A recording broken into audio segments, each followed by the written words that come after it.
ಬಹಳ ಜನ.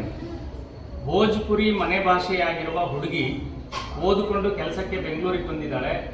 ಅವಳಿಗೆ ತನ್ನ ಮಾತೃಭಾಷೆಯಾದ ಭೋಜ್ಪುರಿ ಮತ್ತು ಪರಿಸರದ ಭಾಷೆಯಾದ ಹಿಂದಿ ಮತ್ತು ಎಜುಕೇಷನ್ನಲ್ಲಿ ಇನ್ಸ್ಟ್ರಕ್ಷನ್ ಭಾಷೆಯಾದ ಇಂಗ್ಲಿಷ್ 3 ಬರುತ್ತೆ. ಈ ತಮಿಳುನಾಡಿನ ಹುಡುಗನು ಆ ಭೋಜ್ಪುರಿಯ ಹುಡುಗಿಯು ಮದುವೆ ಆಗ್ತಾರೆ. ಆಯ್ತಾ? ಮದುವೆ ಆಗಿ ಇಬ್ರು ಅಮೆರಿಕದ ವಾಷಿಂಗ್ಟನ್ನಿಗೆ ಹೋಗ್ತಾರೆ ಕೆಲಸಕ್ಕೆ. ಅವ್ರಿಗೀಗಿಬ್ರು ಮಕ್ಕಳು. ಈಗ ಬೇತಾಳ ಪ್ರಶ್ನೆ ಕೇಳ್ತದಲ್ಲ ಅಂಥದ್ದೊಂದು ಪ್ರಶ್ನೆ, ಆ ಇಬ್ಬರು ಮಕ್ಕಳ ತಾಯಿ ನುಡಿ ಯಾವುದು? ಅದರಲ್ಲಿ 6 ಆಪ್ಷನ್ ಇದೆ. ಅವರ ಅಪ್ಪನ ತಾಯಿ ನುಡಿಯಾದ ತಮಿಳೇ, ಅವನಿಗೆ ಚೆನ್ನಾಗಿ ಗೊತ್ತಿರುವ ಕನ್ನಡವೇ, ಅವನು ಓದಿದ ಭಾಷೆಯಾದ ಇಂಗ್ಲಿಷೇ, ತಾಯಿಯ ಮಾತೃಭಾಷೆಯಾದ ಭೋಜ್ಪುರಿಯೇ, ತಾಯಿಗೆ ಚೆನ್ನಾಗಿ ಪರಿಚಯ ಇರುವ ಹಿಂದಿಯೇ, ಅಥವಾ ಇಬ್ಬರೂ ಸೇರಿ ಬದುಕುತ್ತಿರುವ ಅಮೆರಿಕದ ಇಂಗ್ಲಿಷೇ? ಸರಿ, ಆಮೇಲೆ ಡಿಸೈಡ್ ಮಾಡೋಣ. ಯಾಕೆ ಇದನ್ನ ಹೇಳಿದೆ ಅಂದ್ರೆ, ನಾವು ತಾಯಿ ನುಡಿಯ ಡೆಫಿನೇಷನ್ ಇದೆಯಲ್ಲ, ಅದ್ರಲ್ಲಿ ಬಹಳ ಗೊಂದಲಕಾರಿಯಾಗಿದೆ. ಅಥವಾ ಅದನ್ನ ನಾವು ಬಿಡಿಸ್ಕೋಬೇಕಷ್ಟೇ. ಹಾಗಂತ ನಾವು ತಾಯಿ ನುಡಿಯ ಡೆಫಿನೇಷನ್ ಅನ್ನು ಅದರಲ್ಲಿ ಸ್ಪಷ್ಟತೆಯನ್ನು ನಾವು ತಂದ್ಕೋಬೇಕಷ್ಟೇ. ತಾಯಿ ನುಡಿ ಅಂದ್ರೆ ಹೆಚ್ಚಾಗಿ ತಂದೆ ತಾಯಿಗಳು ಮಾತಾಡೋದು ಅಥವಾ ಮನೆಯಲ್ಲಿ ಮಾತಾಡೋದು ಮಾತ್ರ ಅಲ್ಲ, ಪರಿಸರದ ಭಾಷೆ. ಅದು ಪರಿಸರದ ಭಾಷೆ ಅಂತ ನಾವು ಖಚಿತವಾಗಿ ಹೇಳ್ಬೋದು. ಯಾಕೆಂದ್ರೆ ಕನ್ನಡದಲ್ಲಿ ಜ್ಞಾನಪೀಠ ಪ್ರಶಸ್ತಿಯನ್ನ ತಂದುಕೊಟ್ಟ ಹಲವು ಲೇಖಕರ ಮನೆಯ ಭಾಷೆ ಕನ್ನಡ ಆಗಿರಲಿಲ್ಲ. ಅವರ ಪರಿಸರ ಭಾಷೆಯಲ್ಲಿ ಬರೆದದ್ದು. ಕನ್ನಡದ ಲೇಖಕ ನಾ. ಕಸ್ತೂರಿಯವರ ಮನೆ ಭಾಷೆ ಮಲಯಾಳ, ಮಾಸ್ತಿಯವರ ಮನೆ ಭಾಷೆ ತಮಿಳು, ಬೇಂದ್ರೆಯವರ ಮನೆ ಭಾಷೆ ಮರಾಠಿ. ಆದರೆ ಮಾಸ್ತಿಯವರಿಗೆ, ಬೇಂದ್ರೆಯವರಿಗೆ ಅಥವಾ ನಾ. ಕಸ್ತೂರಿ ಮಲಯಾಳದಿಂದ ಚೆಮ್ಮೀನ್ ಅಂತ ಒಂದು ಕಾದಂಬರಿ, ತಕಳಿ ಶಿವಶಂಕರ ಪಿಳ್ಳೆಯವರ ಕಾದಂಬರಿಯನ್ನು ಅನುವಾದ ಮಾಡ್ತಾರೆ. ಒಮ್ಮೆ ಓದಿ ಜೀವನದಲ್ಲಿ, ಅದ್ಭುತವಾದ ಕಾದಂಬರಿ. ಅದು ಸಾಧ್ಯ ಆಗಿದ್ದು ಕನ್ನಡದಲ್ಲಿ. ಯಾಕೆ ಸಾಧ್ಯ ಆಗಿದ್ದು ಕನ್ನಡದಲ್ಲಿ ಅಂದ್ರೆ, ಅವರೆಲ್ಲರ ಪರಿಸರದ ಭಾಷೆ ಇತ್ತಲ್ಲ, ಅದು ಕನ್ನಡ. ಹಾಗಾಗಿ ತಾಯಿ ನುಡಿ ಅಂದ್ರೆ ನನ್ನ ಪ್ರಕಾರ ಅದು ಪರಿಸರದ ಭಾಷೆ. ಮನೆ ಭಾಷೆಯನ್ನು ಅದನ್ನು ನಿರಾಕರಿಸೋದಿಲ್ಲ. ಮನೆ ಭಾಷೆ ಪ್ರಾಥಮಿಕ ಹಂತದಲ್ಲಿ ಮಗು ಮನೆಯಿಂದ ಆಚೆಗೆ ಕಾಲಿಡುವವರೆಗೆ ಅದನ್ನು ನಡೆಸಿದರೆ, ಆಮೇಲೆ ಆ ಮಗುವನ್ನ ವ್ಯಕ್ತಿತ್ವವಾಗಿ ರೂಪಿಸೋದು ಮತ್ತು ಕೊರೆಯುವುದು ಬೀದಿಯ ಭಾಷೆ. ಆ ಬೀದಿಯ ಭಾಷೆ ಇದೆಯಲ್ಲ, ಅದನ್ನು ನಾವು ಪರಿಸರದ ಭಾಷೆ ಅಂತ ಕರೀತೀವಿ. ಹಾಗೆಯೇ ನಾವು ನೋಡ್ಕೋಬೇಕು. ಭಾರತದಲ್ಲಿ ಭಾರತವನ್ನು ಏನಂತ ಕರೀತಾರೆ ಅಂದ್ರೆ, ಭಾಷೆಗಳ ಪ್ರಯೋಗಾಲಯ ಅಂತ ಕರೀತಾರೆ. ಒಂದು ರೀತಿ ಲ್ಯಾಬೊರೇಟರಿ ಇದ್ದಂಗೆ, ಲ್ಯಾಂಗ್ವೇಜ್ ಲ್ಯಾಬೊರೇಟರಿ ಇದ್ದಂಗೆ. ಯಾಕಂದ್ರೆ ನಾವು ಭಾರತೀಯರು ಅನ್ನೋ ಕಾರಣಕ್ಕೆ ಇದನ್ನು ಹೇಳ್ಕೊಳ್ಳೋದಲ್ಲ. ಜಗತ್ತಿನ ಯಾರಿಗೂ ನಮ್ಮ ದೇಶದ ಭಾಷಾ ಪರಿಸರ ಅರ್ಥ ಆಗೋದಿಲ್ಲ. ಯಾಕೆಂದ್ರೆ ಬಹುತೇಕ ಭಾಷೆಗಳಲ್ಲಿ, ವಿಶೇಷವಾಗಿ ಯುರೋಪಿನ ದೇಶಗಳಲ್ಲಿ ಒಂದೊಂದು ದೇಶಕ್ಕೆ ಒಂದೊಂದೇ ಭಾಷೆ ಇರೋದು. ಇಟಾಲಿಯನ್, ಆಮೇಲೆ ಫ್ರಾನ್ಸ್ನವ್ರಿಗೆ ಫ್ರೆಂಚ್, ಇಂಗ್ಲಿಷ್ನವ್ರಿಗೆ ಮಾತ್ರ ಅದೊಂದು ಎಕ್ಸೆಪ್ಷನ್ ಇದೆ. ಇಂಗ್ಲೆಂಡಲ್ಲಿ 2 ದೇಶಗಳಿದೆ ಗೊತ್ತಾ? ಯಾವ್ದು? ಇಂಗ್ಲೆಂಡ್ ಒಳಗೆ ಇನ್ನೊಂದು ಭಾಷೆ ಇದೆ, ಕೇಳಿದ್ದೀರಾ? ಇಂಗ್ಲೆಂಡಲ್ಲಿ ಇಂಗ್ಲಿಷ್ ಒಂದೇ ಇಲ್ಲ. ಇಂಗ್ಲೆಂಡಲ್ಲಿ ಇನ್ನೊಂದು ಭಾಷೆ ಇದೆ ಇಂಗ್ಲೆಂಡ್ ಒಳಗಡೆ. ಆ ಭಾಷೆ ಹೆಸರು ಐರಿಷ್. ಕೇಳಿದ್ದೀರಾ ಐರಿಷು? ಐರ್ಲ್ಯಾಂಡ್ ಎಲ್ಲಿದೆ? ಇಂಗ್ಲೆಂಡ್ ಒಳಗಡೆ ಸೇರ್ಕೊಂಡಿದೆ. ಅವರು ಕಳೆದ 100 ವರ್ಷಗಳಿಂದ ಬಡದಾಡ್ತಾ ಇದ್ದಾರೆ. ಈ ಭಾಷೆಯ ಸಮಸ್ಯೆ ಇಂಡಿಯಾಗೆ ಮಾತ್ರ, ಕನ್ನಡದವ್ರಿಗೆ ಮಾತ್ರ ಅಲ್ಲ, ಐರ್ಲ್ಯಾಂಡ್ ಅವ್ರಿಗೂ ಇದೆ. ಐರಿಷ್ ಕವಿ ಹೆಸರು ಕೇಳಿರ್ಬೋದು ನೀವು. ಕುವೆಂಪು ಅವರ ವಿಚಾರ ಬಂದಾಗೆಲ್ಲ ನಿಮ್ಮ ಮೇಷಗಳು ಹೇಳಿರ್ತಾರೆ. ಜೇಮ್ಸ್ ಕಜಿನ್ಸ್ ಅಂತ ಒಬ್ಬ ಐರಿಷ್ ವ್ಯಕ್ತಿ ಅಂತ ಹೇಳ್ತಾರೆ. ಅವ ಐರಿಷ್ ಅಂದ್ರೆ ಇಂಗ್ಲೆಂಡ್ನವನು, ಆದ್ರೆ ಅವನ ಭಾಷೆ ಇಂಗ್ಲಿಷ್ ಅಲ್ಲ. ಅವರು 100 ವರ್ಷಗಳ ಹಿಂದೆ ಒಂದು ತೀರ್ಮಾನಕ್ಕೆ ಬಂದು ನಾವು ಇಂಗ್ಲೆಂಡ್ ಒಳಗಡೆ ಇರ್ತೀವಿ ಅಂತ ತೀರ್ಮಾನ ಮಾಡಿದ್ರು. ಮುಂದೆ 50 ವರ್ಷ ಆದ್ಮೇಲೆ ಒಂದ್ಸರಿ ಜನಮತ ಗಣನೆ ಏನ್ ಮಾಡ್ತಾರೆ, ರೆಫರೆಂಡಮ್ ಅಂತ ಕರಿತೀವಿ. ರೆಫರೆಂಡಮ್ ಮಾಡ್ತೀವಿ. ರೆಫರೆಂಡಮ್ ಅಲ್ಲಿ more than 50% ಬಂದ್ರೆ ನಾವು ಸ್ವತಂತ್ರ ಆಗ್ತೀವಿ ಅಂತ ಹೇಳಿದ್ರು. ಅದು ನಡೀತು 5-6 ವರ್ಷಗಳ ಹಿಂದೆ. ಅವರ ದುರಂತ ಏನಾಯ್ತು ಅಂದ್ರೆ 51% ಜನ ಇಂಗ್ಲೆಂಡಲ್ಲೇ ಇರಬೇಕು ಅಂತ, 49% ಜನ ಐರಿಷ್ ಇಂಡಿಪೆಂಡೆಂಟ್ ಆಗಬೇಕು ಅಂತ ವೋಟ್ ಹಾಕಿದ್ರು. ಮತ್ತೆ 50 ವರ್ಷ ಮುಂದಕ್ಕೆ ಹೋಗಿದೆ. ಈ ರೀತಿಯ ಕಾಂಪ್ಲೆಕ್ಸಿಟಿ ಜಗತ್ತಿನ ಎಲ್ಲ ಭಾಗದಲ್ಲೂ ಇದೆ. ಭಾರತದಲ್ಲಿ ಸ್ವಲ್ಪ ಹೆಚ್ಚಿದೆ. ಯಾಕೆಂದ್ರೆ ಭಾರತ ಅನ್ನೋದು ಅಸಂಖ್ಯಾತ ಭಾಷೆಗಳ ನೆಲ. ಭಾಷೆ ನಾಶ ಆಗ್ತಿದ್ದಾವೆ ಅಥವಾ ಭಾಷೆ ಅಳಿದು ಹೋಗ್ತಿದ್ದಾವೆ ಅಂದ್ರೆ ಅದು ಕೇವಲ ಇವತ್ತಿನ ಸಮಸ್ಯೆ ಅಂತ ಅನ್ಕೋಬೇಡಿ. ಭಾಷೆಯ ಬಗ್ಗೆ, ಭಾರತೀಯ ಭಾಷೆಗಳನ್ನ ಇಬ್ರು ಭಾಷಾಶಾಸ್ತ್ರಜ್ಞರು, ಪಾಶ್ಚಾತ್ಯ ಭಾಷಾ ವಿಜ್ಞಾನಿಗಳು ಒಂದು 100 ವರ್ಷಗಳ ಹಿಂದೆ ಸಮೀಕ್ಷೆ ಮಾಡ್ತಾರೆ. ಅದರಲ್ಲಿ ಒಬ್ಬ ಮುಖ್ಯನಾದವನು ಜಾರ್ಜ್ ಗ್ರಿಯರ್ಸನ್ ಅಂತ. ನೀವು ಲಿಂಗ್ವಿಸ್ಟಿಕ್ಸ್ ಓದಿದ್ರೆ ಕೇಳ್ತೀರಿ ಅವನ. ಜಾರ್ಜ್ ಗ್ರಿಯರ್ಸನ್ ಹೇಳ್ತಾನೆ, ನನಗಿದು ನೋಡಿ ಆಶ್ಚರ್ಯ ಆಯಿತು, 20ನೇ ಶತಮಾನದ ಪ್ರಾರಂಭದಲ್ಲಿಯೇ ಸುಮಾರು 179 ಭಾಷೆಗಳಲ್ಲಿ 165 ಭಾಷೆಗಳು ನಿಧಾನವಾಗಿ ಸಾಯಲು ಪ್ರಾರಂಭವಾಗಿದ್ದನ್ನು ಗ್ರಿಯರ್ಸನ್ ತನ್ನ ಪುಸ್ತಕದಲ್ಲಿ ದಾಖಲಿಸಿದ್ದಾನೆ. 20ನೇ ಶತಮಾನದ ಪ್ರಾರಂಭ ಅಂದ್ರೆ 125 ವರ್ಷಗಳ ಹಿಂದೆ, ನೆನಪಿರಲಿ. ನಾವು ಈಗೇನು ಹೇಳ್ತಾ ಇದ್ದೀವಿ, ಇಂಗ್ಲಿಶಿನ ಮತ್ತು ಹಿಂದಿಯ ಪ್ರಭಾವದಿಂದಾಗಿ ಭಾರತೀಯ ಭಾಷೆಗಳು ನಶಿಸ್ತಾ ಇದೆ ಅಥವಾ ಅವುಗಳ ಪ್ರಾಮುಖ್ಯತೆ ಕಡಿಮೆ ಆಗ್ತಿದೆ ಅಂತ. ಆದರೆ ಜಾರ್ಜ್ ಗ್ರಿಯರ್ಸನ್ ಅದನ್ನ 125 ವರ್ಷಗಳ ಹಿಂದೆಯೇ ಗುರುತಿಸ್ತಾನೆ. Maybe it's a phenomena. ಭಾಷೆಗಳು ಪ್ರಬಲಗೊಳ್ಳುವುದು ಅಥವಾ ಭಾಷೆಗಳು ದುರ್ಬಲಗೊಳ್ಳುವುದು ಒಂದು ಫೆನೋಮೆನ.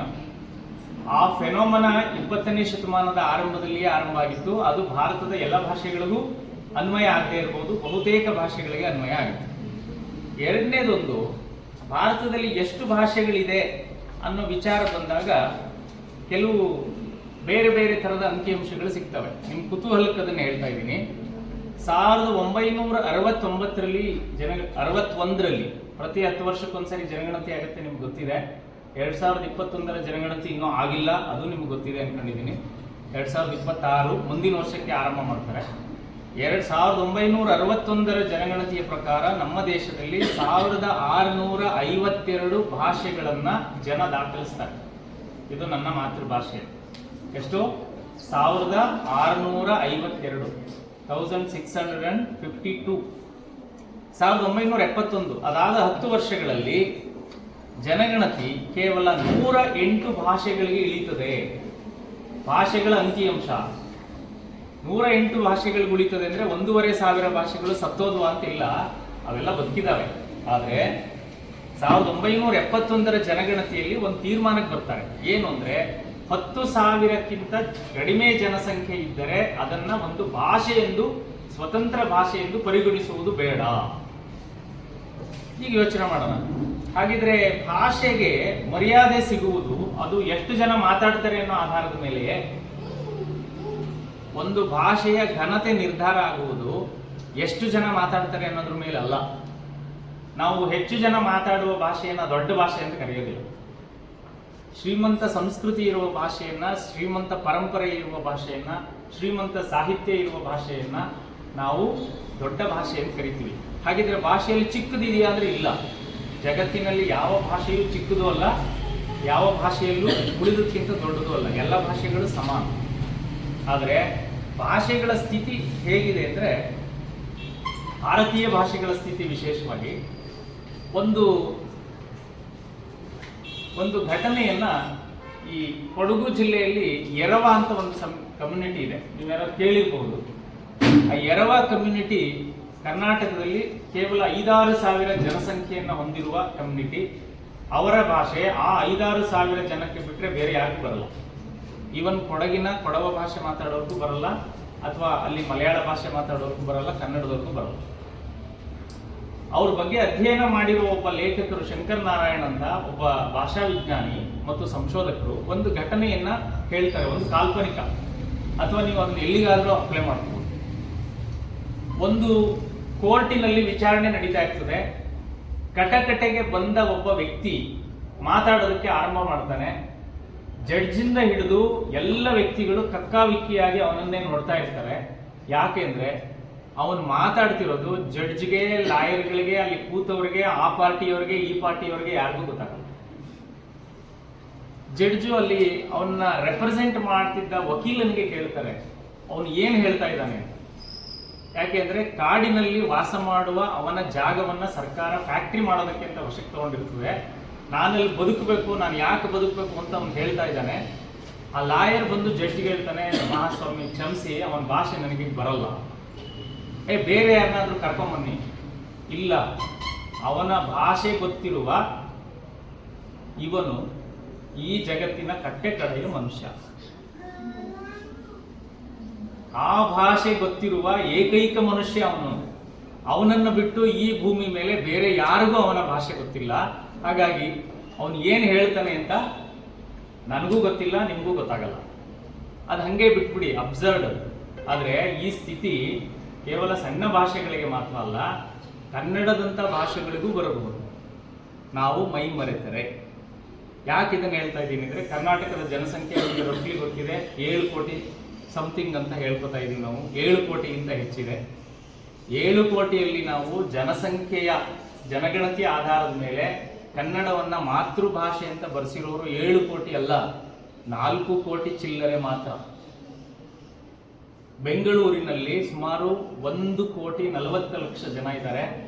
ಬೆಂಗಳೂರಿನಲ್ಲಿ ಇವತ್ತಿಗೆ ನಾನ್ ಕನ್ನಡಿಗರ ಅಂದರೆ ಕನ್ನಡೇತರರ ಸಂಖ್ಯೆ ಇದೆಯಲ್ಲ, ಅದು ಹೆಚ್ಚು. ಹಾಗಿದ್ರೆ ಇದಕ್ಕೆ ಪರಿಹಾರ ಏನು ಅಂದ್ರೆ, ಕನ್ನಡ ಮಾತನಾಡೋರು ಬಿಟ್ಟು ಉಳಿದವ್ರನ್ನೆಲ್ಲ ಬೆಂಗಳೂರಿಂದ ನಾವು ಓಡಿಸಕ್ಕಾಗತ್ತಾ? ಅದು ಸಾಧ್ಯ ಇಲ್ಲ. ಹಾಗಿದ್ರೆ ಏನ್ ಮಾಡ್ಬೇಕು? ಸರ್ ಮಾತಾಡ್ತಾ ಹೇಳಿದ್ರು, ಇಂಟೀರಿಯರ್ ಮಾಡಕ್ ಬಂದಿದ್ದಾರೆ ಉತ್ತರ ಭಾರತದವರು, ಅವ್ರ ಜೊತೆ ಹೆಂಗ್ ಮಾತಾಡ್ಬೇಕು ಅಂತ ಗೊತ್ತಾಗ್ತಿಲ್ಲ ಅಂತ. ಅದ್ರ ಸಮಸ್ಯೆ ನಾವೇ.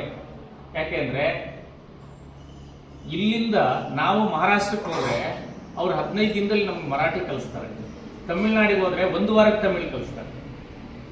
ಬಾಂಬೆಗೆ ಹೋದ್ರೆ ನಿಮಗೆ ಹಿಂದಿ ಕಲಿಸ್ತಾರೆ. ಆದ್ರೆ ಇಲ್ಲಿಯೇ ವರ್ಷಗಟ್ಟಲೆ ಇರುವ ಜನಗಳಿಗೆ ನಾವು ಕನ್ನಡ ಕಲಿಸೋದಿಲ್ಲ. ನಾವೇನ್ ಮಾಡ್ತೀವಿ? ಅವ್ರದೇ ಭಾಷೆಯಲ್ಲಿ ಮಾತಾಡ್ತೀವಿ. ಇದು ಪ್ರತಿಯೊಬ್ಬ ಕನ್ನಡಿಗನು ಮಾಡುತ್ತಿರುವ ಕೆಲಸ. ಯಾಕೆಂದ್ರೆ ನಾನು ಪಾನಿಪುರಿ ಅಂಗಡಿಗಳಿಗೆ ಹೋದ್ ನೋಡ್ತಾ ಇರ್ತೀನಿ, ರಸ್ತೆಯಲ್ಲೆಲ್ಲೋ ಇಟ್ಕೊಂಡು ಕೂತಿರ್ತಾನೆ ಗೋಲ್ಗಪ್ಪ, ಅವನ ಜೊತೆ ಭಯ್ಯ ಅವ್ರದ್ದು ಏಕ್ದು ಅಷ್ಟೇ ಬರೋದು. ನಮಗೆ ಬರೋ ಹಿಂದಿ ಇಷ್ಟೇ. ನಮಗೆ ಜೀವನದಲ್ಲಿ ಕಲಿತ ಹಿಂದಿಯನ್ನೆಲ್ಲ ಮಿಕ್ಸ್ ಮಾಡಿ ಅವನಿಗೆ ಪ್ರಯೋಗಿಸಿ ಒಂದು ಗೋಲ್ಗಪ್ಪ ತಗೋತೀರಿ, ಅದು ದುಡ್ಡು ಕೊಟ್ಟು. ನನಗೊಂದು ಗೋಲ್ಗಪ್ಪ ಕೊಡು ಅಂತ ಕನ್ನಡದಲ್ಲಿ ಹೇಳಿದ್ರೆ 3 ಜನ ಹೇಳಿದ್ರೆ 4ನೇವನು ಹೇಳೋಷ್ಟೊಳಗೆ ಗೊತ್ತಾಗುತ್ತೆ ಅವನಿಗೆ, ಓ ಹಿಂಗಂದ್ರೆ ಹಿಂಗೆ. ಕನ್ನಡದಲ್ಲಿ ವ್ಯವಹರಿಸ್ತಾ ಇಲ್ಲ. ಕನ್ನಡದಲ್ಲಿ ವ್ಯವಹರಿಸದೇ ಇದ್ದರೆ ಎಲ್ಲಿವರೆಗೆ ಭಾಷೆಯನ್ನು ನಾವು ಬಳಸೋದಿಲ್ವೋ ಆಗ ಭಾಷೆ ಸಾಯುತ್ತೆ. ಭಾಷೆ ತಾನಾಗೆ ಬದುಕೋದಿಲ್ಲ. ಭಾಷೆ ಒಂದು ರೀತಿ ಪರಾವಲಂಬಿ, ಪ್ಯಾರಸೈಟ್. ಆದ್ರೆ ಅದು ಯಾರನ್ನ ಅವಲಂಬಿಸಿದೆ ಅಂದ್ರೆ, ಅದನ್ನ ಮಾತನಾಡುವವರನ್ನ ಅವಲಂಬಿಸಿದೆ. ಮಾತನಾಡುವ ನಾವು ಯಾವತ್ತು ಅದನ್ನ ಕೈ ಬಿಡ್ತೀವೋ ಆವತ್ತು ಭಾಷೆ ನಾಶ ಆಗುತ್ತೆ. ಆಮೇಲೆ ನೀವು ಬಾಯಿ ಬಿಟ್ಕೊಂಡ್ರೆ ವಾಪಸ್ ಬರೋದು. ಯಾಕೆಂದ್ರೆ ನಮ್ಮ ಕಣ್ಮುಂದೆ ಉದಾಹರಣೆಗಳಿದೆ. ಜಗತ್ತನ್ನ ಆಳಿದ ಹೀಬ್ರೂ ಭಾಷೆ ಇಲ್ಲ, ಗ್ರೀಕ್ ಇಲ್ಲ, ಸಂಸ್ಕೃತ ಎಲ್ಲಿದೆ? ICU ನಲ್ಲಿದೆ, ಇಂಟೆನ್ಸಿವ್ ಕೇರ್ ಇದೆ. ಎಲ್ಲಿದೆ ಸಂಸ್ಕೃತ? ಸಂಸ್ಕೃತದಲ್ಲಿ ಪುಸ್ತಕಗಳು ಬಂತು ಅಂತ ಸಂಸ್ಕೃತ ಬದುಕಿದೆ ಅಂತ ಹೇಳಲಾರೆ.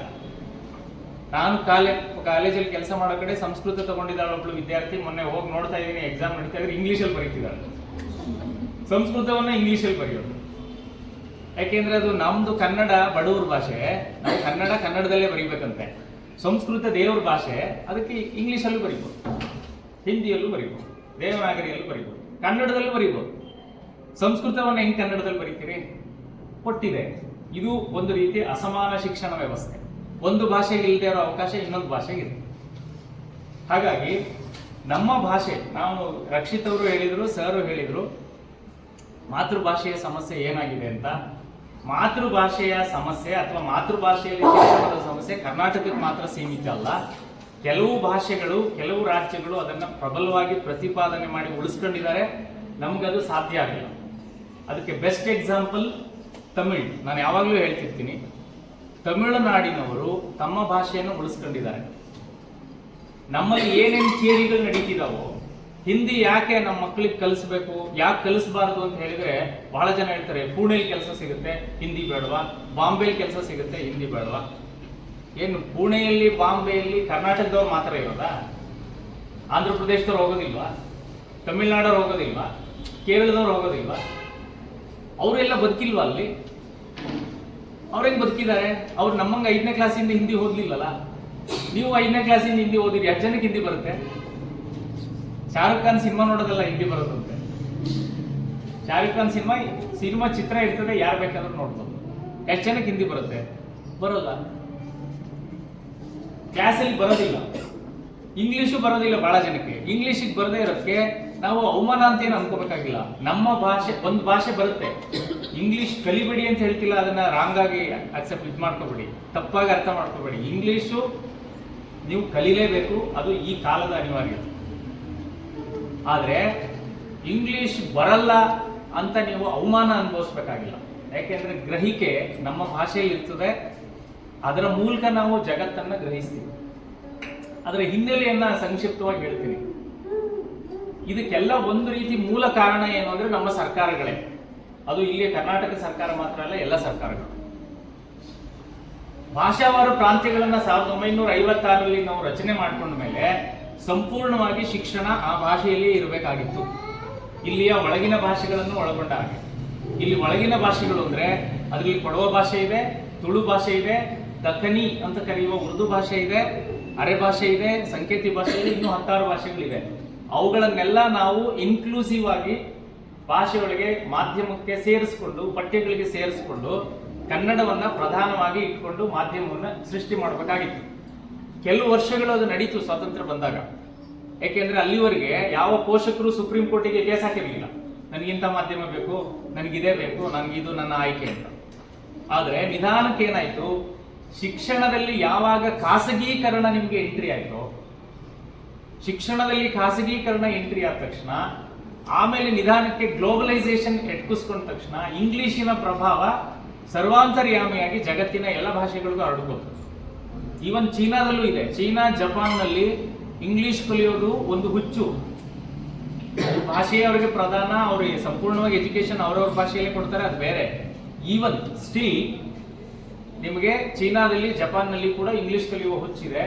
ಯಾಕೆಂದ್ರೆ ಇಂಗ್ಲಿಷ್ ಒಂದು ರೀತಿಯ ಅನಿವಾರ್ಯತೆಯನ್ನು ಇಡೀ ಜಗತ್ತಿನ ತಲೆಯ ಮೇಲೆ ಹೇರಿದೆ. ಸರ್ಕಾರವೇ ಸಂಪೂರ್ಣವಾಗಿ ಶಿಕ್ಷಣ ವ್ಯವಸ್ಥೆಯನ್ನ ತನ್ನ ಹಿಡಿತದಲ್ಲೇ ಇಟ್ಕೊಂಡಿದ್ರೆ ಈ ಪ್ರಶ್ನೆಯೇ ಬರ್ತಿರ್ಲಿಲ್ಲ. ನಿಧಾನಕ್ಕೆ ಏನ್ ಮಾಡಿದ್ರು, ಸರ್ಕಾರ ತಾವು ಖರ್ಚು ಕಡಿಮೆ ಮಾಡ್ಕೊಳ್ಳೋದಕ್ಕೆ ಸರ್ಕಾರ ಖಾಸಗಿ ವಲಯಕ್ಕೆ ಶಿಕ್ಷಣವನ್ನ ತೆರೀತು.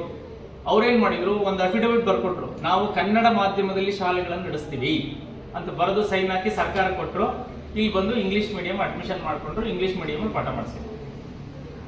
ಯಾರು ಚೆಕ್ ಮಾಡಕ್ ಬಂದ್ರೆ ಶಿಕ್ಷಣ ಇಲಾಖೆ ಅಧಿಕಾರಿಗಳು ನಾವು ಕನ್ನಡದಲ್ಲಿ ನಡೆಸ್ತಾ ಇದೀವಿ ಅಂತ ಹೇಳಿದ್ರು.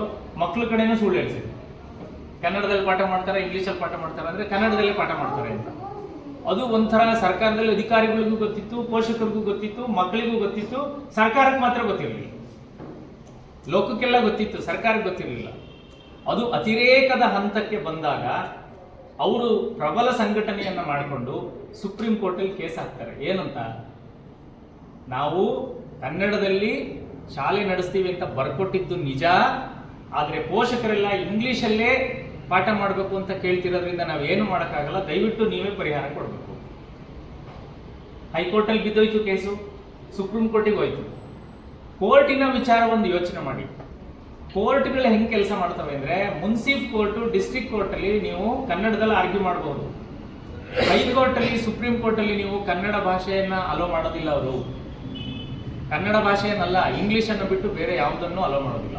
ಯಾಕೆಂದ್ರೆ ಅದರಲ್ಲಿ ಹೇಗಿದೆ ಅಂದ್ರೆ, ನಮ್ದು ಈ ಒಂದೇ ನ್ಯಾಯಾಂಗ ಇರೋದ್ರಿಂದ ಹೈಕೋರ್ಟ್ ಇಂದ ಹೈಕೋರ್ಟಿಗೆ ಟ್ರಾನ್ಸ್ಫರ್ಗಳಿರ್ತದೆ.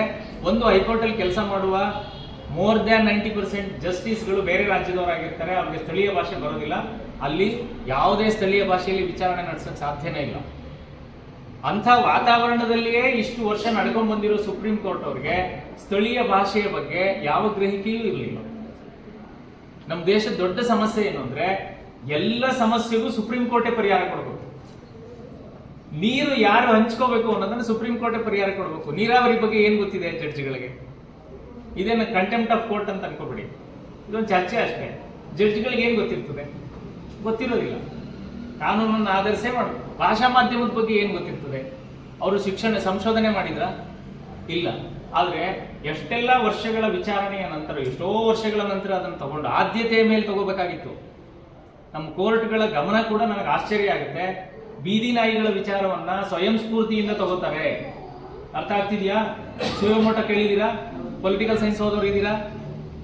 ಅಥವಾ ನೀವು PUC ಓದಿರ್ತೀರಿ. ಸುಯೋಮೋಟೋ ಅಂದ್ರೆ ಸ್ವಯಂ ಸ್ಫೂರ್ತಿಯನ್ನ ದೂರು ದಾಖಲಿಸಿಕೊಂಡು ವಿಚಾರಣೆ ಮಾಡುವುದು. ಸುಮ್ಮನೆ ಯೋಚನೆ ಮಾಡಿ, ನಮ್ಮ ಮಕ್ಕಳಿಗೆ ಮಾತೃಭಾಷೆಯಲ್ಲಿ ಶಿಕ್ಷಣ ಕೊಡಬೇಕೋ ಇಲ್ವೋ ಅನ್ನೋದನ್ನ 12 ವರ್ಷ ಪೆಂಡಿಂಗ್ ಇಟ್ಟು ಬೀದಿ ನಾಯಿಗಳನ್ನ ಕಟ್ಟಾಕ್ಬೇಕೋ ಬಿಡಬೇಕು ಅನ್ನೋದನ್ನ ಸುಯೋಮೋಟೋ ತಗೋತದೆ ಸುಪ್ರೀಂ ಕೋರ್ಟ್. ಅಂದ್ರೆ ನಿಮ್ಮ ಭವಿಷ್ಯಕ್ಕಿಂತ ಬೀದಿ ನಾಯಿಗಳೇ ಮುಖ್ಯ ಅವರಿಗೆ. ಇದನ್ನೇನಂತ ಕೇಳೋಣ? ನಾವು 100 ವರ್ಷ ಹೋರಾಟ ಮಾಡಿ ನಮ್ಮ ಭಾಷೆಯ ಒಂದು ರಾಜ್ಯವನ್ನ ನಿರ್ಮಾಣ ಮಾಡ್ಕೊಂಡಿದ್ದು ಯಾರು ಹೇಳ್ದಂಗೆ ಕೇಳಕ್ಕಲ್ಲ. ಹಾಗಿದ್ರೆ ಶಿಕ್ಷಣ ವ್ಯವಸ್ಥೆಯನ್ನು ಯಾರು ರೂಪಿಸ್ತಾರೆ? ಹೊಸ ಶಿಕ್ಷಣ ವ್ಯವಸ್ಥೆ ಬಂತು. ಸುಪ್ರೀಂ ಕೋರ್ಟ್ ರೂಪಿಸಿದ್ದ, ಹೈಕೋರ್ಟ್ ರೂಪಿಸಿದ್ದ, ಶಿಕ್ಷಣ ತಜ್ಞರುಗಳು ರೂಪಿಸಿದ್ದಾರೆ. ಶಿಕ್ಷಣ ತಜ್ಞರುಗಳು ಏನ್ ಹೇಳ್ತಾರೆ? ಭಾಷಾ ವಿಜ್ಞಾನಿಗಳು ಮತ್ತು ಶಿಕ್ಷಣ ತಜ್ಞರುಗಳು ಜಗತ್ತಿನಲ್ಲಿ ಎಲ್ಲರೂ ಹೇಳೋದೇನು ಅಂದ್ರೆ, ಯಾವುದೇ ಮಗುವಿನ ಗ್ರಹಿಕೆ ಚುರುಕಾಗಿರ್ಬೇಕು ಅಂದ್ರೆ ಅವನಿಗೆ ಅವರವರ ತಾಯ್ನುಡಿಯಲ್ಲಿಯೇ ಶಿಕ್ಷಣವನ್ನ ಕೊಡಬೇಕು. ಇದನ್ನ ಯಾರು ಡಿಸ್ಪ್ಯೂಟ್ ಮಾಡಲ್ಲ. ಹಾಗಿದ್ರೆ ಸುಪ್ರೀಂ ಕೋರ್ಟ್ ಅಲ್ಲಿ ಮಾತೃಭಾಷೆಯಲ್ಲಿ ಶಿಕ್ಷಣ ಕೊಡಬೇಕೋ ಇಲ್ವೋ ಅನ್ನೋ ಚರ್ಚೆ ಬಂದ್ರೆ ಅದನ್ನ ತಗೊಂಡೋಗಿ ಮೂಲಭೂತ ಹಕ್ಕಿಗೆ ತೆಗೆಲಾಕ್ಬಿಟ್ರು. Fundamental right, fundamental right, fundamental right ಅನ್ನ ಯಾರು ಉಲ್ಲಂಘಿಸಂಗಿಲ್ಲ. Fundamental right ಹೇಗಾಗುತ್ತದೆ? ಆಗಲ್ಲ. ಫಂಡಮೆಂಟಲ್ ರೈಟ್ ಆಗಲ್ಲ. ಮಗುವಿನ ಶಿಕ್ಷಣ ಮಾಧ್ಯಮ ಅನ್ನೋದು ಫಂಡಮೆಂಟಲ್ ರೈಟ್ ಅಲ್ಲ. ಫಾರ್ ಎಕ್ಸಾಂಪಲ್ ಹೇಳ್ತೀನಿ, ನನಗೊಬ್ಳು ಮಗಳಿದ್ದಾಳೆ. ನನ್ನ ಮಗಳ ಶಿಕ್ಷಣ ಮಾಧ್ಯಮ ನನ್ನ ಫಂಡಮೆಂಟಲ್ ರೈಟ್ ಆದ್ರೆ ನಾನು ನಾಳೆ ಕೇಳ್ತೀನಿ ನನ್ನ ಮಗಳಿಗೆ ಕೊರಿಯನ್ ಭಾಷೆಯಲ್ಲಿ ಎಜುಕೇಶನ್ ಕೊಡ್ಬೇಕು. ಯಾರು ಕೊಡ್ತಾರೆ? This is fundamental right. ಹೌದ್ ತಾನೆ? ನನ್ನ ಮೂಲಭೂತ ಹಕ್ಕನ್ನು ಯಾರು ಉಲ್ಲಂಘಿಸಂಗಿಲ್ಲ. ಕೊಡ್ತಾರ? ನಾನು ಇಂಗ್ಲಿಷನ್ನೇ ಯಾಕೆ ಕೇಳಬೇಕು? ಪೋಷಕರು ಶಿಕ್ಷಣ ತಜ್ಞರಲ್ಲ. ಎಜುಕೇಶನ್ ಪಾಲಿಸಿಯನ್ನ ಸರ್ಕಾರ ಮಾಡುತ್ತೆ, ಪಠ್ಯಗಳನ್ನ ತಜ್ಞರು ರಚಿಸ್ತಾರೆ, ಪಾಠಗಳನ್ನ ಮೇಷ್ಟ್ರುಗಳು ಮಾಡ್ತಾರೆ. ಭಾಷಾ ಮಾಧ್ಯಮನ ಯಾರು ಆಯ್ಕೆ ಮಾಡ್ಕೋಬೇಕು ಅನ್ನೋದು ಸುಪ್ರೀಂ ಕೋರ್ಟ್ ಜಡ್ಜ್ಗಳು ಹೇಳ್ತಾರೆ. ಫಂಡಮೆಂಟಲ್ ರೈಟ್ ಅಂದ್ರು ಅಷ್ಟೇ ಅಲ್ಲ ನೋಡಿ, ತಪ್ಪಿಗೆ ಶಿಕ್ಷೆಗಳು ಇರ್ತದೆ. ಹೌದಾ? ಶಿಕ್ಷೆ ಇರ್ತದೋ ಇಲ್ವೋ? ಒಂದು ಸಣ್ಣ ಪಿಕ್ ಪಾಕೆಟ್ ಮಾಡಿದ್ರೆ 6 ತಿಂಗಳು ಜೈಲು ಶಿಕ್ಷೆಗೆ ಹಾಕ್ತಾರೆ. ಶಿಕ್ಷಣ ಸಂಸ್ಥೆಗಳು 10 ವರ್ಷಗಳ ಕಾಲ ತಾವು ಬರೆದುಕೊಟ್ಟ ಅಫಿಡವಿಟ್ಗೆ ವಿರುದ್ಧವಾಗಿ ಶಾಲೆ ನಡೆಸಿದ್ರೆ ಅವ್ರಿಗೆ ಮಾಫಿ. ಮಜಾ ಮಾಡಿ. ಇದು ಯಾವ ತರದ ನ್ಯಾಯ? ಸರಿ, ಇದು ಆಗೋಗಿದೆ. ಸುಪ್ರೀಂ ಕೋರ್ಟ್ಗಿಂತ ಇನ್ನೊಂದು ದೊಡ್ಡ ಕೋರ್ಟ್ ಇಲ್ಲ ನಮ್ಮಲ್ಲಿ. ತೀರ್ಮಾನ ಮಾಡಬೇಕು. ಯಾರು ತೀರ್ಮಾನ ಮಾಡಬೇಕು? ಹೇಗೆ ಅದನ್ನು ಪರಿಹರಿಸ್ಕೋಬೇಕು? ಅದಕ್ಕೆ ಇಲ್ಲಿರುವ ಕನ್ನಡಿಗರು ಮತ್ತು ಇಲ್ಲಿರುವ ರಾಜಕಾರಣಿಗಳು ಮತ್ತು ಇಲ್ಲಿರುವ ರಾಜಕೀಯ ವ್ಯವಸ್ಥೆ ಅದನ್ನ ಸರಿ ಮಾಡ್ಕೋಬೇಕು. ಯಾಕೆ ಮಾಡ್ಕೋಬೇಕು ಅನ್ನೋದನ್ನು ಹೇಳ್ತೀನಿ ನಿಮ್ಗೆ. 2 ಎಕ್ಸಾಂಪಲ್ ಹೇಳ್ತೀನಿ. ಇತ್ತೀಚೆಗೆ 2 ಪುಸ್ತಕಗಳು ಬಂತು ಇಂಗ್ಲಿಷ್ ಅಲ್ಲಿ. ಭಾಷೆ ಮತ್ತು ರಾಜ್ಯಗಳ ದೇಶಗಳ ಅಭಿವೃದ್ಧಿಗೂ ಸಂಬಂಧ ಇದೆಯಾ? ಬಹಳ ಜನಕ್ಕೆ ಇದು ಅರ್ಥ ಆಗಿರೋದಿಲ್ಲ. ನಿಮಗೆಲ್ಲ ಲೋಕ ಗೊತ್ತಿದೆ. ಇಡೀ ದೇಶದಲ್ಲಿ ಅತಿ ಮುಂದುವರಿದ ರಾಜ್ಯ ಯಾವುದು ಹೇಳಿ ನೋಡೋಣ. ಯಾವುದು? ಅಂದಾಜಲ್ಲಿ ಹೇಳಿ, ಪರವಾಗಿಲ್ಲ. ಹ್ಯೂಮನ್ ಡೆವಲಪ್ಮೆಂಟ್ ಇಂಡೆಕ್ಸ್ ಅಂತ ಒಂದಿದೆ, ಮಾನವ ಅಭಿವೃದ್ಧಿ ಸೂಚ್ಯಂಕ ಅಂತ ಕರಿತೀವಿ. ಅದ್ರ ಪ್ರಕಾರ ದೇಶದಲ್ಲಿ ಅತಿ ಮುಂದುವರಿದ ರಾಜ್ಯ ಯಾವುದು ಗೊತ್ತಿಲ್ವಾ? ಆಯ್ತು, ನಾನೇ ಹೇಳ್ತೀನಿ. ಕೇರಳದಲ್ಲಿ 98% ಲಿಟ್ರಸಿ ರೇಟ್ ಇದೆ. ಇಡೀ ದೇಶದಲ್ಲಿ ಅತಿ ಹೆಚ್ಚು ತಲಾದಾಯ ಇದೆ.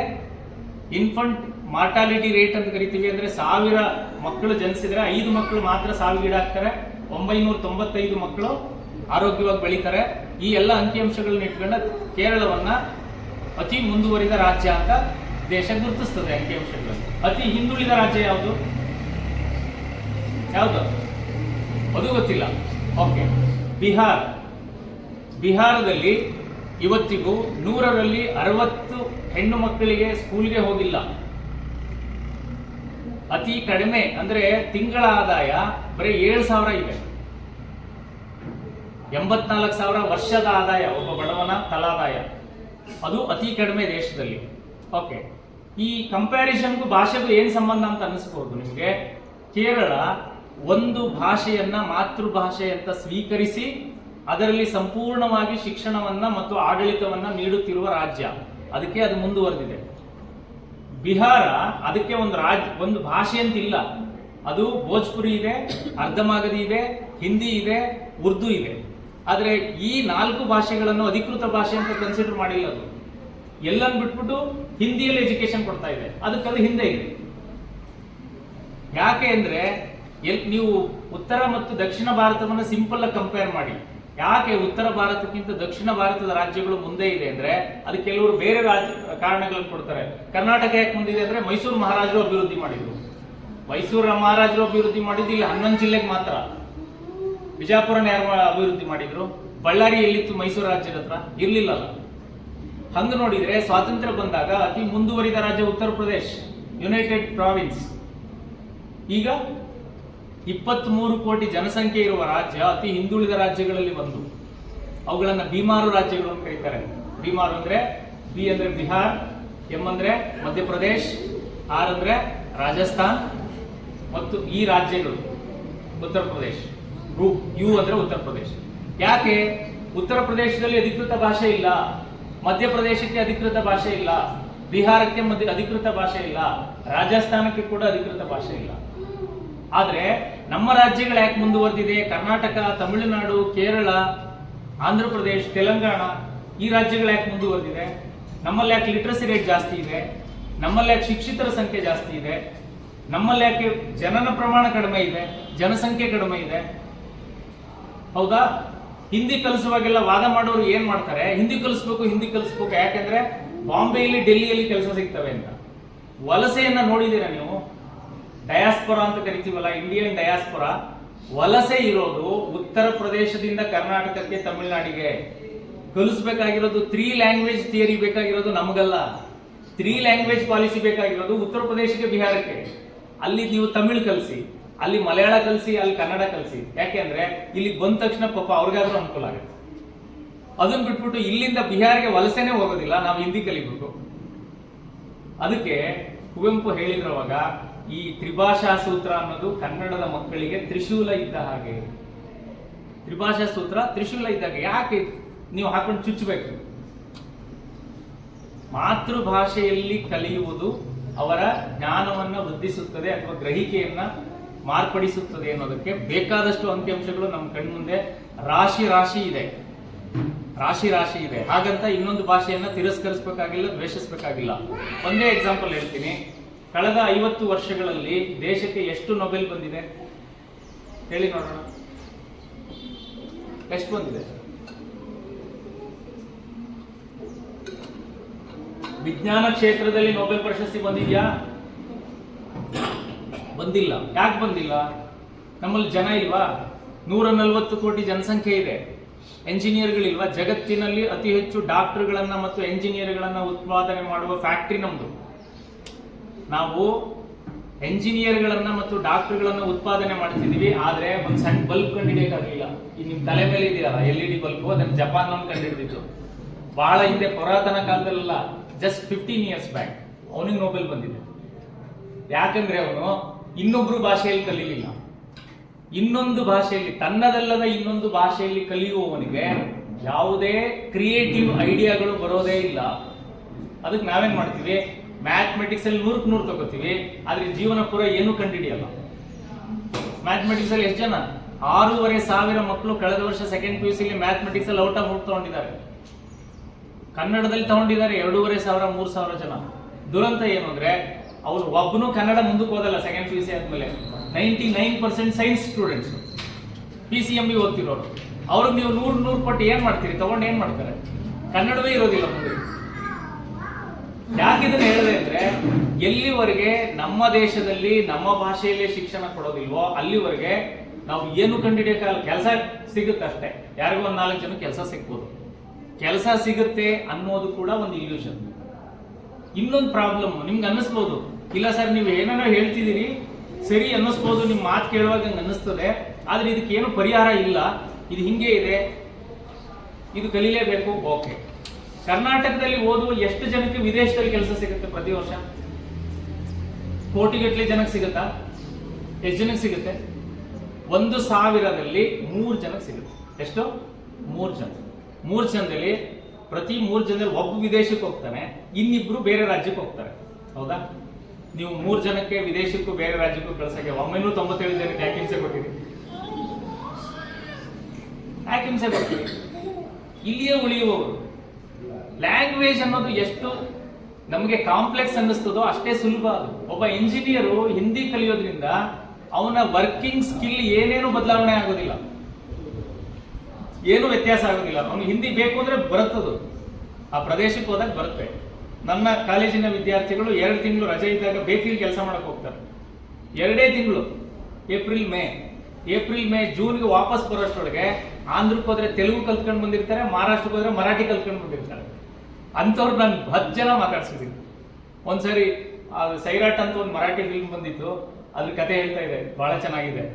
ಅವನು ನಾನು ಒಬ್ಬ ಕೈ ಎತ್ಬಿಟ್ಟು ಸರ್ ಪಿಕ್ಚರ್ ನೋಡಿದೆ ನಾನು ಅಂದ. ಈ ಎಲ್ಲಿ ನೋಡಿದ್ಲ ನೀನು ಅಂದ್ರೆ ಪುಣೆಯಲ್ಲಿ ನೋಡಿದೆ ಸರ್. ನೀನ್ ಯಾವಾಗ ಪುಣೆಗೆ ಹೋಗಿದ್ದೋ? ಬೇಕ್ರಿಗೆ ಹೋಗಿದ್ದೆ ಸರ್. 2 ತಿಂಗಳಲ್ಲಿ ಮರಾಠಿ ಕಲ್ತು ಮರಾಠಿ ಸಿನಿಮಾ ನೋಡ್ಕೊಂಡ್ಬಂದು ನಂಗೆ ಸ್ಟೋರಿ ಹೇಳ್ತಾರೆ. ಆದ್ರೆ ನಾವೇನ್ ಮಾಡ್ತಾ ಇದೀವಿ, ಹಾಕೊಂಡು ಚೂಚಿ ಚೋಚಿ A for apple, B for baby, C for cat, D for dog, ಮುಂದಕ್ಕೆ ಬರಲ್ಲ. ಯಾಕಂದ್ರೆ ನಾನು ನೋಡಿದೀನಿ, ಒಬ್ಬ ಮೇಸ್ಟ್ರಾಗಿ 5ನೇ ತರಗತಿಯಿಂದ ಇಂಗ್ಲಿಷ್ ಕಲಿಸುತ್ತಿದ್ದ ವಿದ್ಯಾರ್ಥಿಗಳಿಗಿದ್ದ ಇಂಗ್ಲಿಶಿನ ಜ್ಞಾನಕ್ಕೂ 1ನೇ ತರಗತಿಯಿಂದ ಇಂಗ್ಲಿಷ್ ಕಲಿಸೋದಕ್ಕೆ ಆರಂಭ ಆದ ಮೇಲೆ ಅವ್ರಿಗಿರುವ ಇಂಗ್ಲಿಷ್ ಜ್ಞಾನಕ್ಕೂ ಏನೇನೂ ವ್ಯತ್ಯಾಸ ಇಲ್ಲ. 5ನೇ ಕ್ಲಾಸಿಗೆ ಇಂಗ್ಲಿಷ್ ಕಲಿತವರು ಬೆಟರ್, ನನ್ನ ಪ್ರಕಾರ ಬೆಟರ್. ನಾನು ಇಂಗ್ಲಿಷ್ ಲೆಕ್ಚರರ್ ಕೇಳಿ ಅದನ್ನು ಕನ್ಫರ್ಮ್ ಮಾಡ್ಕೊಂಡಿದ್ದೀನಿ. ಹಾಗಾಗಿ ಭಾಷೆ ನಮಗೆ ಅನಿವಾರ್ಯವಾದಾಗ ಬರುತ್ತದೆ ಮಾತು. ಆದರೆ ನಮ್ಮ ತಿಳುವಳಿಕೆಗೆ ನಮ್ಮ ಭಾಷೆ ಮಾತ್ರವೇ ನಮಗೆ ಮಾಧ್ಯಮ. ಹಾಗಾಗಿ ನಾವು ಒಂದು ಪೊಲಿಟಿಕಲ್ ಗೇಮ್ ಕೂಡ ಈಗ ಬಹಳ ಅಪಾಯದ ಸ್ಥಿತಿಯಲ್ಲಿ ನಾವು. ನನಗೀಗ 48 ವರ್ಷ, ಇನ್ನೊಂದು 20 ವರ್ಷ ಬದುಕೇನು ತೊಂದರೆ ಇಲ್ಲ. ನೀವು ಅಪಾಯದಲ್ಲಿರೋರು ನೆನಪಿರ್ಲಿ. ನಿಮ್ಗೆ ಪೊಲಿಟಿಕಲ್ ಆಲೋಚನೆ, ರಾಜಕೀಯ ತಿಳುವಳಿಕೆ ಇಲ್ಲದೆ ಇದ್ರೆ ಅನಾಥರಾಗ್ಬಿಡ್ತೀರಿ. ಮುಂದಿನ ವರ್ಷ ಡಿಲಿಮಿಟೇಷನ್ ಅಂತ ಒಂದು ನಡೀತಾ ಇದೆ ಕೇಂದ್ರ ಸರ್ಕಾರದಿಂದ. ಕೇಳಿದಿರ ಡಿಲಿಮಿಟೇಷನ್? ಏನು ಡಿಲಿಮಿಟೇಷನ್ ಅಂದ್ರೆ? ಆಕ್ಲಸ್ತಾವ್ರ ಮೇಡಮ್ ಅವರು ಮುಗಿಸ್ತೀನಿ ಇರವ ಇನ್ನೊಂದು ನಿಮಿಷ. ಪೊಲಿಟಿಕಲ್ ಸೈನ್ಸ್ ಅಲ್ಲದೆ ಇದ್ರೆ ನೀವೆಲ್ಲ ವೋಟರ್ಸ್. ಪೊಲಿಟಿಕಲ್ ಸೈನ್ಸ್ ಸ್ಟೂಡೆಂಟ್ಸ್ ಮಾತ್ರ ಕಾನ್ಸ್ಟಿಟ್ಯೂಷನ್ ಗೊತ್ತಿರ್ಬೇಕಾ?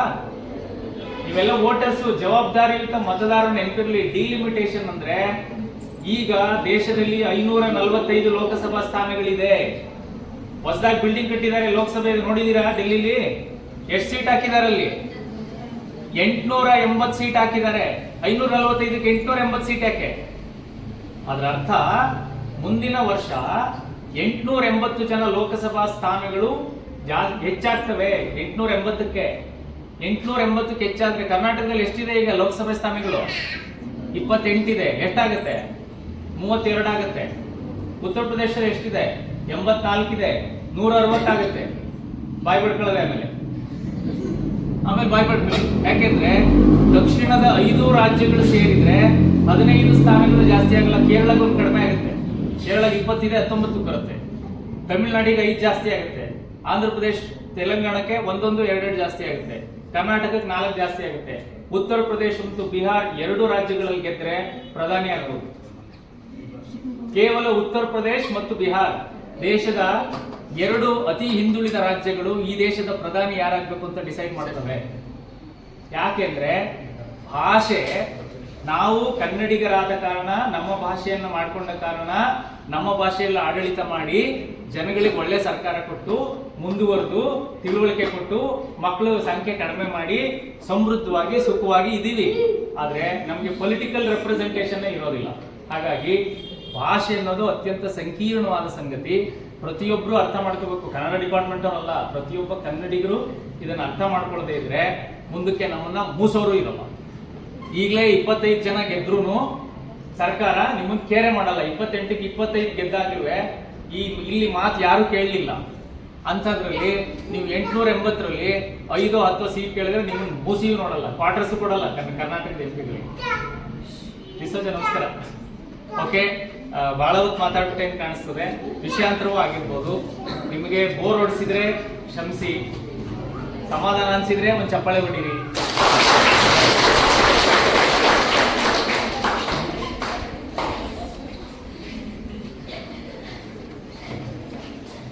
ಕಾರ್ಯಕ್ರಮವನ್ನು ಕುರಿತು ಮಾತನಾಡಿದಂತಹ ರೋಹಿತ್ ಅವರಿಗೆ ಧನ್ಯವಾದಗಳು. ಕಾರ್ಯಕ್ರಮಕ್ಕೆ ಆಗಮಿಸಿರುವ ಪ್ರತಿಷ್ಠಾನದ ಎಲ್ಲ ಬಂಧುಗಳಿಗೂ ಪ್ರೀತಿಯ ಸ್ವಾಗತವನ್ನು ಕೋರುತ್ತೇನೆ. ಪ್ರತಿಷ್ಠಾನ